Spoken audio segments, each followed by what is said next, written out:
Maintenant que vous êtes donné à Jésus, ne retournez pas en arrière. Ne vous arrachez pas à son étreinte. Dites jour après jour, je suis au Christ, je me suis donné à lui. Demandez-lui son Saint-Esprit, sa grâce pour vous garder. C'est en vous donnant à Dieu, en croyant en lui, que vous devenez son enfant. C'est de la même façon que vous devez vivre en lui.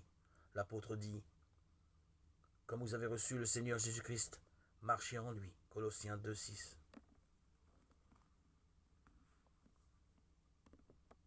Certaines personnes pensent qu'elles devraient être mises à l'épreuve, montrer au Seigneur qu'elles sont transformées avant de pouvoir se réclamer de sa grâce.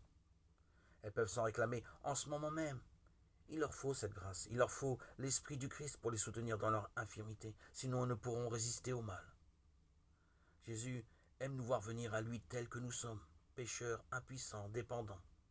Nous pouvons aller à lui et nous jeter à ses pieds avec nos faiblesses, nos égarements, nos péchés.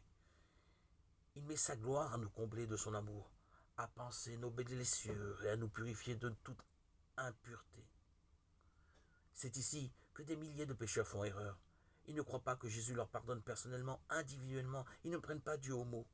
Tous ceux qui se soumettent au Seigneur peuvent savoir positivement que le pardon de tous leurs péchés leur est gratuitement accordé. Mettez de côté la pensée erronée que les promesses de Dieu ne vous concernent pas. Elles concernent chaque pécheur repentant. Par le ministère des anges, la force et la grâce sont communiquées à tout croyant de la part de Jésus-Christ. Nul n'est pécheur au point de ne pouvoir trouver force, pureté et justice en celui qui est mort pour nous. Jésus ne désire rien tant que de nous enlever nos vêtements tachés et souillés par le péché, de nous revêtir des robes blanches de la justice. Il nous supplie de vivre, de ne pas mourir.